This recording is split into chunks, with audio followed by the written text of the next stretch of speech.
అయ్యో మీకు చూపిస్తారనమాట. Favourite God శివుని విషయంలో ఇంత పెద్ద తప్పు ఎలా చేశాను. హర హర హర హర మహాదేవ.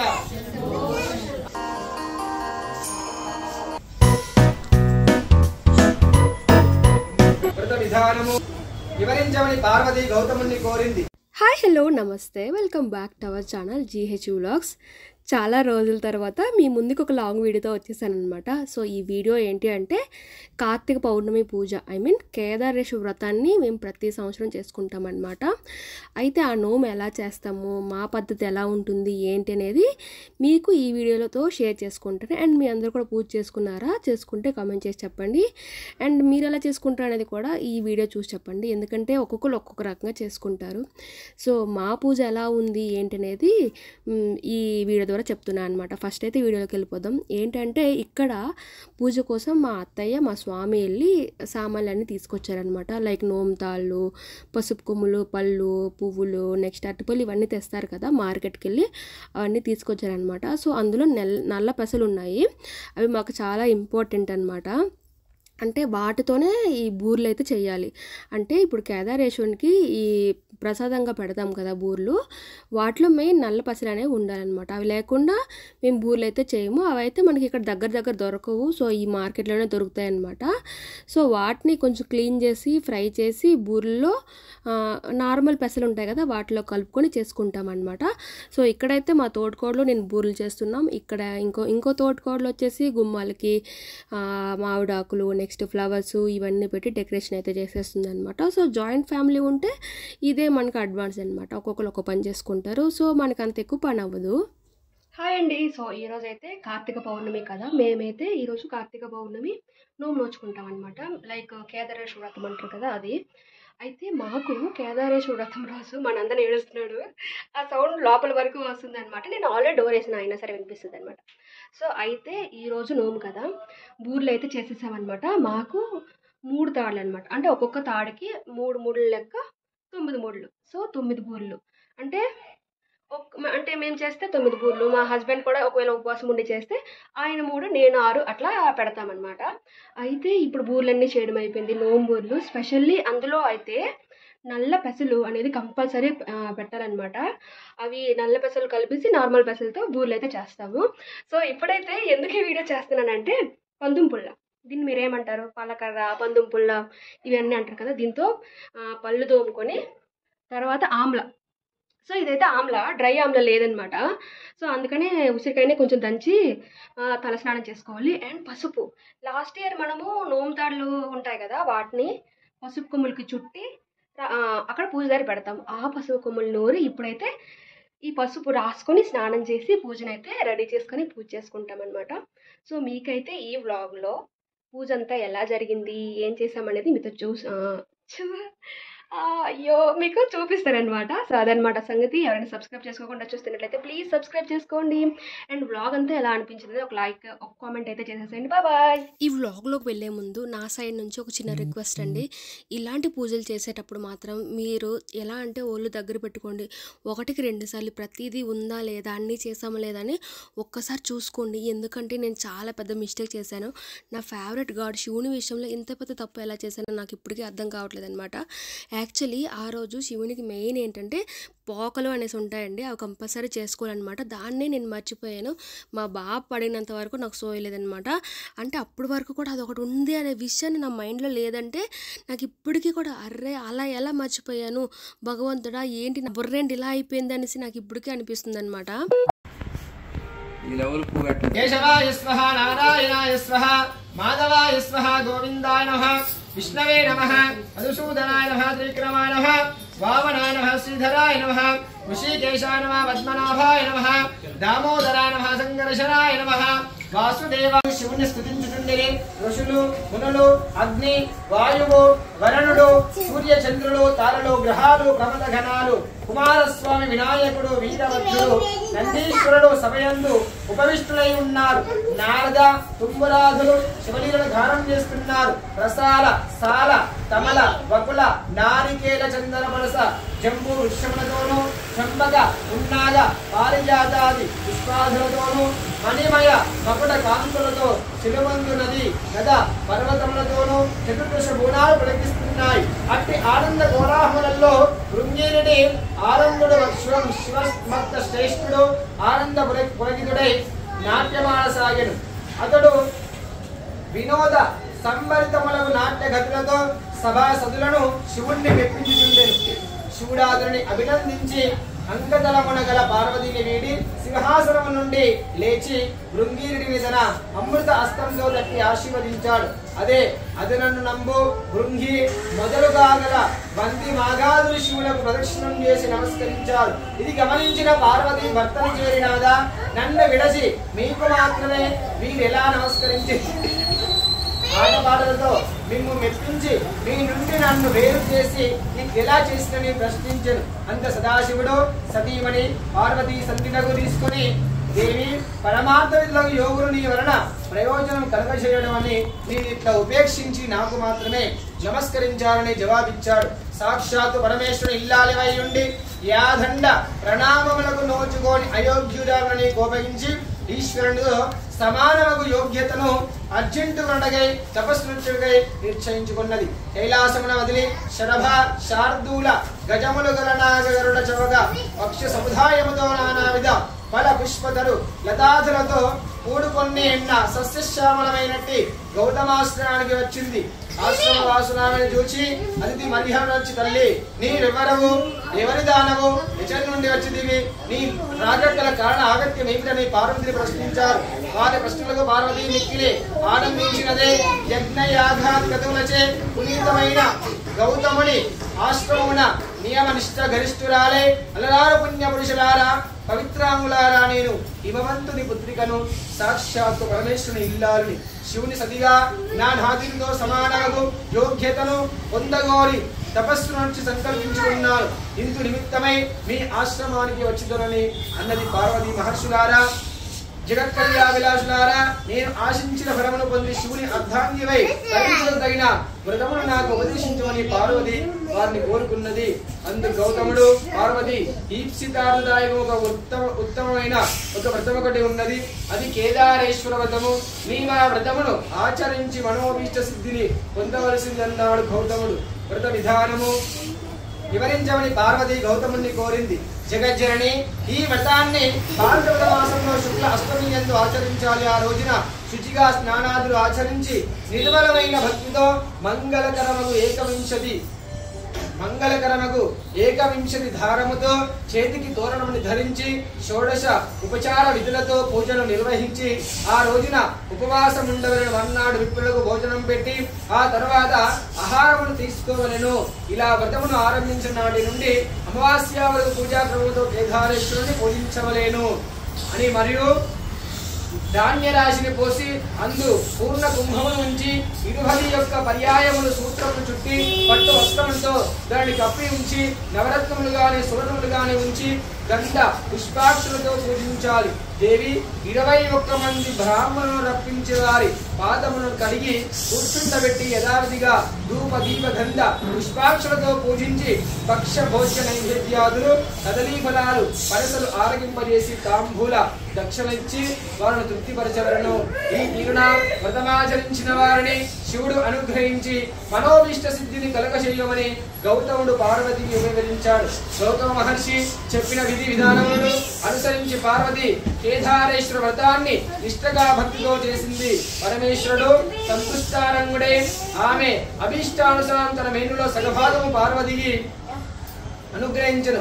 అంత జగదాంబ సంతుష్టారంగ తరంగై భక్తతో నిజ నివాసం కైలాసమును కోరెను. కొంతకాలమునకు శివభక్త పరాయణుడకు చిత్రాంగనుడు గంధర్వుడును నందికేశ్వరుడు వలన కేదారేశ్వర వ్రతమును దాని మహత్తును విన్నవాడే మనుష్య లోకమును దాని వెళ్ళగోడి చేయబోరుతున్న దివి నుండి భూమికేగించి ఉజ్జయిని నగరంలో ప్రవేశించి ఆ నగరాన్ని పరిపాలిస్తున్న రాజు వజ్రదంతునకు కేదార వ్రత విధానాన్ని వివరించాడు. ఆ వజ్రదంతు ఆ వ్రతమును ఆచరించి శివానుగ్రహంతో సార్వభౌముడయ్యాడు. ఆ తదనంతరము ఉజ్జయిని నగరములో గల వైశ్యునకు పుణ్యవతి భాగ్యవతి అను ఇరువురు కుమార్తెలు గలరు. వారు ఒకనాడు తండ్రిని చేరి, జనక మాకు కేదార వ్రతము చేయుటకు అనుజ్ఞయము అని అడిగారు. అందులో కాదడు, బిడ్డలారా, నేను దరిద్రుడను, సామాగ్రులను సమకూర్చుగలవాడును కాను. మీరు ఆ ఆలోచనను మానుకోవడం మంచిది అని పలికెను. అందుకు ఆ వైశ్యపుత్రికలు, నీ ఆజ్ఞేయ మాకు ధనము అనుజ్ఞయింపవలసిందని కోరుకున్నారు. వారిరువురు ఒక వటవృక్షం కింద కూర్చుని తోరము కట్టుకొని పూజను భక్తితో చేసుకున్నారు. మహేశ్వరుడు వాళ్లకు పూజా సామాగ్రి అనుగ్రహించాడు. వారు కల్పోక్తముగా వ్రతమాచరించారు. శివుడు సాక్షాత్కరించి వారికి ఐశ్వర్యములు సుందర రూపము ప్రసాదించి అంతర్హితుడయ్యాడు.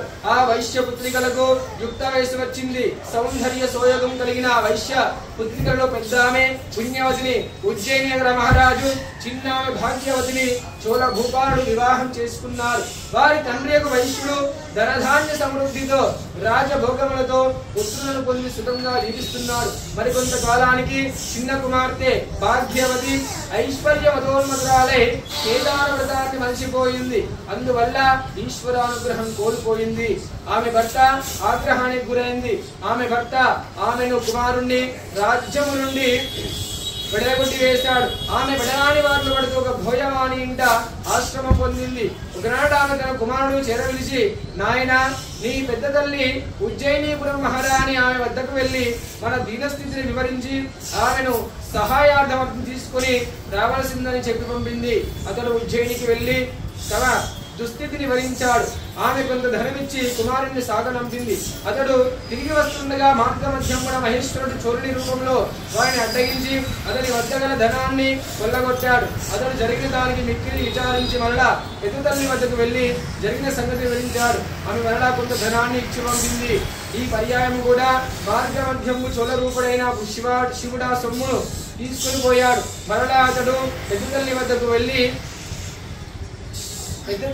వెళ్లి బయలుదేరగా అంతర్విధాయి నుండి ఈశ్వరుడు పోయి, నీవు ఎన్నిసార్లు నీ పెద్ద తల్లిని అడిగి సొమ్ము తెచ్చుకున్నా నీ తల్లి కేదార వ్రతమును మానివేసిన కారణంగా సొమ్ము నీకు దక్కదని హెచ్చరించాడు. ఆ మాటలు విన్న అతడు తిన్నగా పెద్ద తల్లి వద్దకు వెళ్లి తాను విన్న మాటలు తెలియజెప్పాడు. అప్పుడు ఆమె బాగా ఆలోచించి అతని చేత కేదార వ్రతము చేయించి డబ్బిచ్చి పంపింది. తల్లితో కేదార వ్రతము చేయవలసిందిగా చెప్పమన్నది. అతడు ఆ ప్రకారము తల్లి వద్దకు వెళ్లి పెద్ద తల్లి ఇచ్చిన సొమ్మును ఇచ్చి వ్రతం చేయవలసిందని పెద్దమ్మ చెప్పిన మాటలను చెప్పాడు. గుర్తు కలిగిన భాగ్యవతి భక్తితో కేదార వ్రతాన్ని చేసింది. ఆమె భర్త మంది మార్గంలో వచ్చి ఆమెను కుమారుణ్ణి రాజధానికి తీసుకుని వెళ్ళాడు.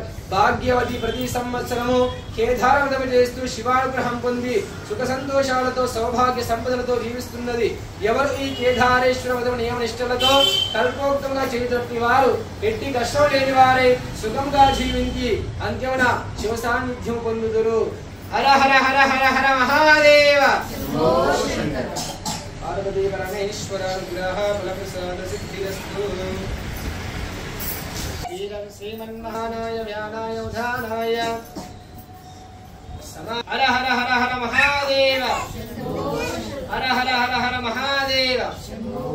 సో పూజ అంతా అయిపోయిందనమాట. పూజ అంతా అయిపోయిన తర్వాత ఇంకా హారతి ఇచ్చేసి ఇంకా దేవునికి మనస్ఫూర్తిగా నమస్కారం చేసుకొని తర్వాత చంద్రదేవుని అయితే దర్శించుకోవాలన్నమాట.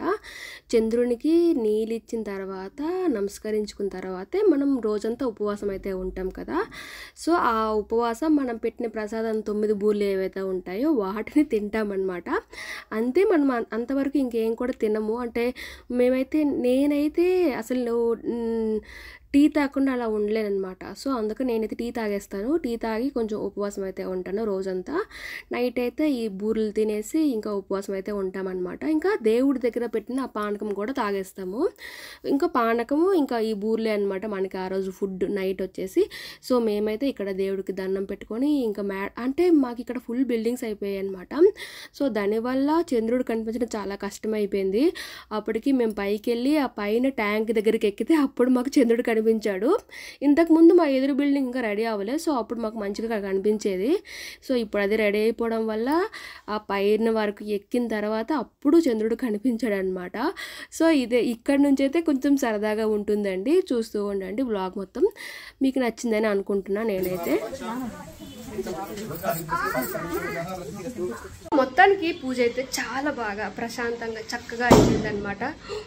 వెనకేదో పేలింది.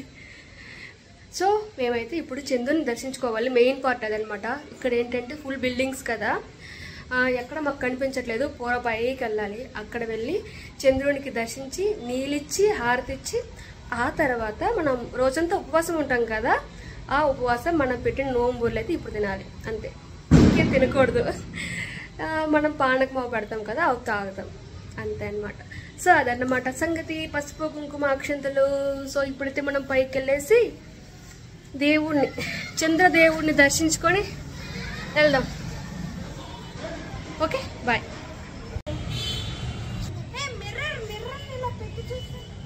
మా చంద్రుడి కోసం వెతుకులాట తెస్తా. కొంచెం ముందుకు వచ్చింది, ముందుకి. ఇక్కడ ఒక టార్చ్ చేయండి. ఇంకా నీళ్ళు కొంచెం ఉన్నాయి, కావాలంటే రమ్మని మళ్ళీ ఇద్దరికి ఒకేసారి వేస్తున్నాను.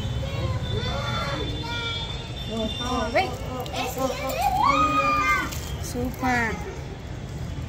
హర్ని హర్ని నీళ్తాయి నీళ్తాయి. నీకు ఎవరి ఎక్కమన్నారు? నేను ఇక్కడే ఉన్నాను కదా, నేను ఇక్కడ ఉన్నప్పుడు నువ్వు ఉండొచ్చు కదా. ఎవరు వస్తారు?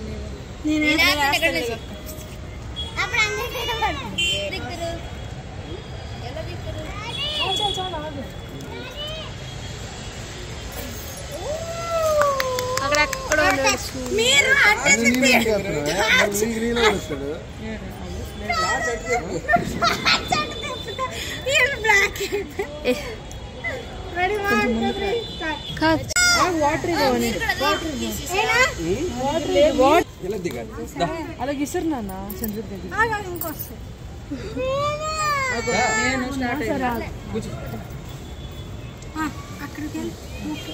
ఇంకొకసారి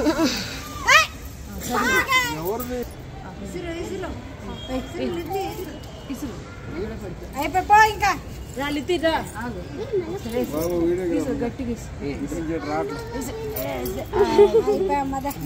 దండం పెట్టు. Very good. శృతి కింద నుంచి నాది ఇంకా అవ్వలేదు ఫ్రెండ్స్. వేసేలు పట్టుకొని చెల్లికి రైట్. అరే నీళ్ళు కూడా ఉంటారు, వాటర్ చెల్లికి పట్టుకోమ్మా. శృతికి చెల్లి చందమా కనిపించండి.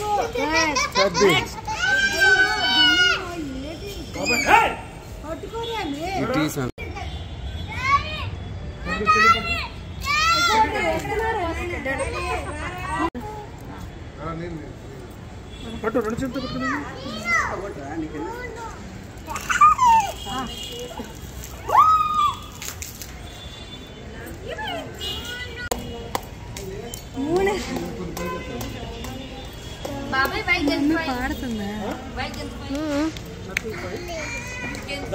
చంద్రదేవునికి హారతి, మంగళహారతి మా స్వామి ఇస్తున్నారు. చాలా నీళ్ళు కనపడుతుంది. నేను ఎప్పుడైతే వాయిస్ ఓవర్ చెప్పడం స్టార్ట్ చేస్తానో అప్పుడే ఈ మెసేజెస్ అవన్నీ రావడం కూడా మొదలవుతుందనమాట. ఇట్స్ ఓకే, మనం ఇంకేం చేయలేమన్నమాట. సో మొత్తానికి చంద్రునికి నీళ్ళు ఇచ్చిన తర్వాత కిందకు వచ్చి అక్కడ మనం పూజలో పెట్టిన నోముతాలు తీసి మనం పాత తీసి పూజ దగ్గర పెట్టి కొత్తవి అయితే కట్టుకుంటామన్నమాట. తర్వాత మనం మన భర్తల దగ్గర చక్కగా ఆశీర్వాదం తీసుకొని స్వామివారి దగ్గర పెట్టిన ప్రసాదాన్ని మనమైతే తీసుకుంటామన్నమాట. సో ఇలా జరిగింది మా కార్తీక పౌర్ణమి పూజ. మీకు ఈ వ్లాగ్ నచ్చింది అనుకుంటున్నా. ఐ థింక్ ఈ వ్లాగ్ బోర్ కొట్టలేదని అనిపిస్తుంది నాకైతే. సో ఎలా అనిపించింది అనేది మాత్రం కింద కామెంట్ చేసేసేయండి. సో ఇక్కడైతే నోముతాలు కట్టుకొని ఇంకా మొత్తానికి కలిసిపోయాను అనమాట. రోజంతా ఉపవాసం అదంతా ఉండి. సో ఇక్కడితో ఈ వ్లాగ్ని అయితే ఎండ్ చేస్తున్నా. ఇంకా నెక్స్ట్ వ్లాగ్లో కలుద్దాం. నెక్స్ట్ వ్లాగ్ మళ్ళీ ఎప్పుడు పోస్ట్ చేస్తాను నాకు కూడా తెలీదు. సో అదన్నమాట సంగతి. బాయ్.